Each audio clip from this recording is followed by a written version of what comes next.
بسم اللہ الرحمن الرحیم۔ شروع اللہ کے نام سے جو بڑا مہربان اور نہایت رحم کرنے والا ہے۔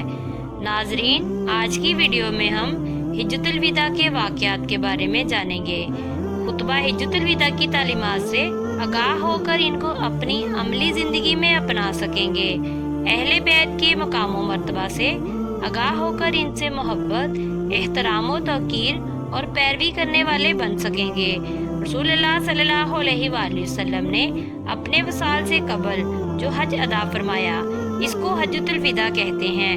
اکناف عالم میں اسلام کی دعوت و تبلیغ کی ذمہ داری کی تکمیل کے بعد نبی کریم صلی اللہ علیہ وآلہ وسلم نے حج ادا کرنے کا اعلان فرمایا۔ آپ صلی اللہ علیہ وآلہ وسلم کے اعلان حج پر ہر طرف سے مسلمان اکٹھے ہو گئے۔ ہفتہ 26 ذوالقعدہ 10 ہجری کو آپ صلی اللہ علیہ وآلہ وسلم ظہر کی نماز کے بعد مدینہ منورہ سے روانہ ہو گئے۔ نماز عصر سے پہلے ذوالحلیفہ پہنچ گئے۔ وہاں پہنچ کر 2 رکعت عصر کی نماز پڑھی اور رات وہیں گزاری۔ صبح ہوئی تو آپ صلی اللہ علیہ وآلہ وسلم نے فرمایا، آج رات میرے رب کی طرف سے ایک آنے والا آیا اور اس نے کہا، اس مبارک وادی میں نماز پڑھو اور کہو عمرہ حج میں شامل ہے۔ اگلے دن ظہر کی نماز سے پہلے نبی کریم صلی اللہ علیہ وآلہ وسلم نے غسل کیا، سر اور بدن میں خوشبو لگائی، پھر تہمت باندھا، چادر اوڑھی اور 2 رکعت ظہر کی نماز پڑھی۔ آپ صلی اللہ علیہ وآلہ وسلم نے مسلح ہی پر حج اور عمرہ دونوں کے لیے ایک ساتھ احرام باندھا۔ حج اور عمرہ کے لیے اکٹھے احرام باندھنے کو حج قرآن کہتے ہیں، اور تلبیہ پڑھا۔ پھر مسلح سے اٹھ کر اونٹنی پر سوار ہوتے ہوئے بھی تلبیہ پڑھا۔ 1 ہفتے کے سفر کے بعد مکہ مکرمہ کے قریب پہنچے تو ذو طوا میں رات گزاری اور وہیں فجر پڑھ کر غسل فرمایا۔ پھر مسجد حرام میں داخل ہوئے۔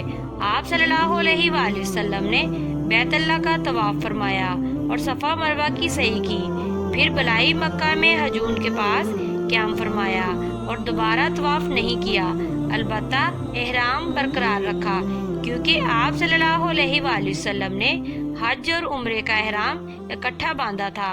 اس کی وجہ یہ تھی کہ حضور نبی کریم صلی اللہ علیہ وآلہ وسلم ہدی قربانی کا جانور ساتھ لائے تھے۔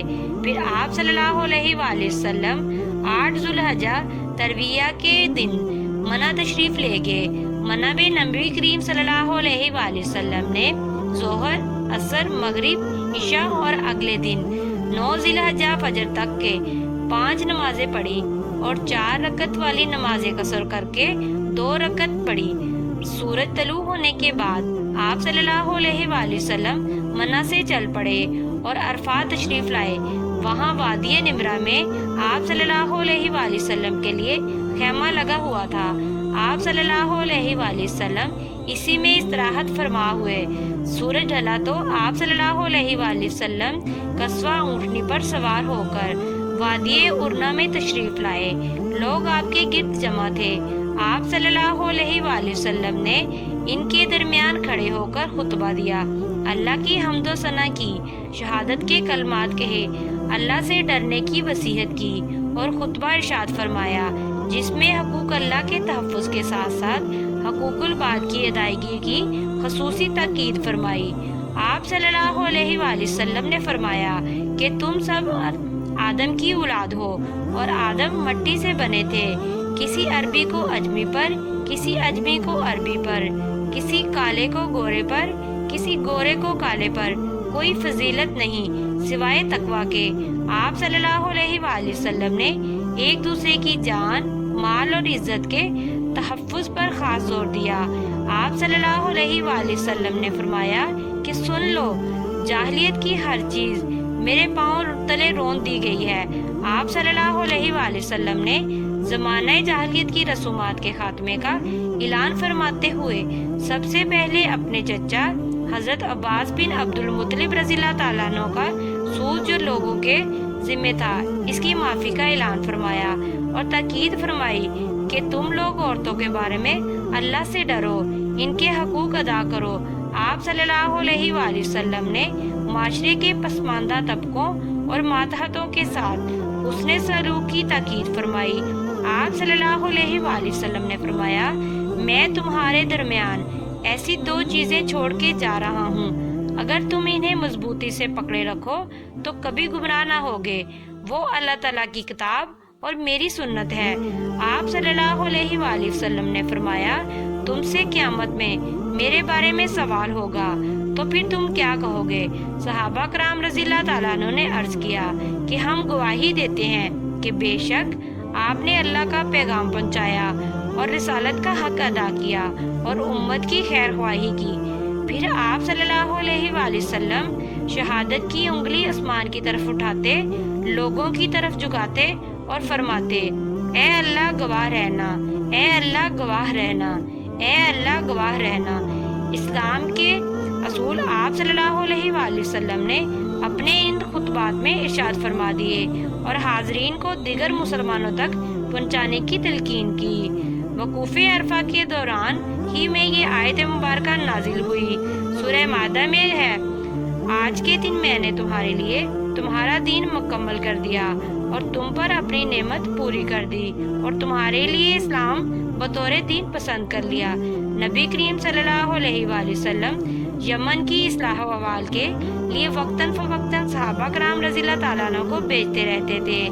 آپ صلی اللہ علیہ وآلہ وسلم نے حجۃ الوداع سے پہلے رمضان المبارک 10 ہجری میں حضرت علی المرتضیٰ رضی اللہ تعالیٰ عنہ کو 300 سواروں کے ساتھ یمن روانہ فرمایا۔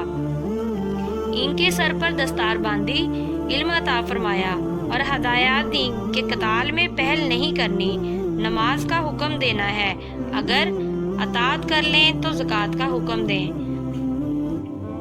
کہ روزہ ہر سال فرض ہے اور حج زندگی میں صرف ایک مرتبہ فرض ہے۔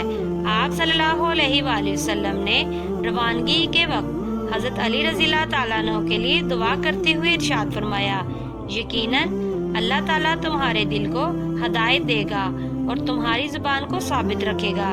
چنانچہ حضرت علی رضی اللہ تعالیٰ عنہ یمن گئے، وہاں کے لوگوں کو دعوت دین دی۔ بہت سے لوگوں نے اسلام کی دعوت قبول کی، حتیٰ کہ پورا قبیلہ ہمدان دائرہ اسلام میں داخل ہوا۔ جب حضور صلی اللہ علیہ وآلہ وسلم کو اس کی اطلاع ملی تو آپ صلی اللہ علیہ وآلہ وسلم بہت خوش ہوئے۔ اس کے بعد حضرت علی المرتضیٰ رضی اللہ تعالیٰ عنہ یمن سے اپنے ساتھیوں کے ہمراہ مکہ مکرمہ آ کر حضور صلی اللہ علیہ وآلہ وسلم کے ساتھ ملے اور حج ادا کیا۔ اس موقع پر کچھ لوگوں نے حضرت علی رضی اللہ تعالیٰ عنہ کے بعض انتظامی فیصلوں پر نبی کریم صلی اللہ علیہ وآلہ وسلم سے شکوہ کیا۔ چنانچہ سفر حج سے واپسی پر جہاں حجاج کرام اپنے اپنے علاقوں کی راہ لیتے ہیں کے مقام پر نبی کریم صلی اللہ علیہ وآلہ وسلم نے صحابہ کرام رضی اللہ تعالیٰ عنہ کے سامنے خطبہ ارشاد فرمایا، جس میں حضرت علی رضی اللہ تعالیٰ عنہ کی فضیلت بیان کرتے ہوئے ارشاد فرمایا، میں جس کا دوست ہوں علی بھی اس کا دوست ہے۔ اے اللہ تو اس آدمی کو دوست رکھ جو علی رضی اللہ تعالیٰ عنہ کو دوست رکھتا ہے، اور جو اس سے عداوت رکھے تو بھی اس سے عداوت رکھ۔ اس سے معلوم ہوتا ہے کہ حضرت علی رضی اللہ تعالیٰ عنہ اللہ تعالیٰ اور اس کے رسول صلی اللہ علیہ وآلہ وسلم کے محبوب اور مقرب ہیں۔ ان سے محبت کا تعلق رکھنا ایمان کا تقاضا ہے اور ان سے بغض یا کدورت رکھنا ایمان کے منافی ہے۔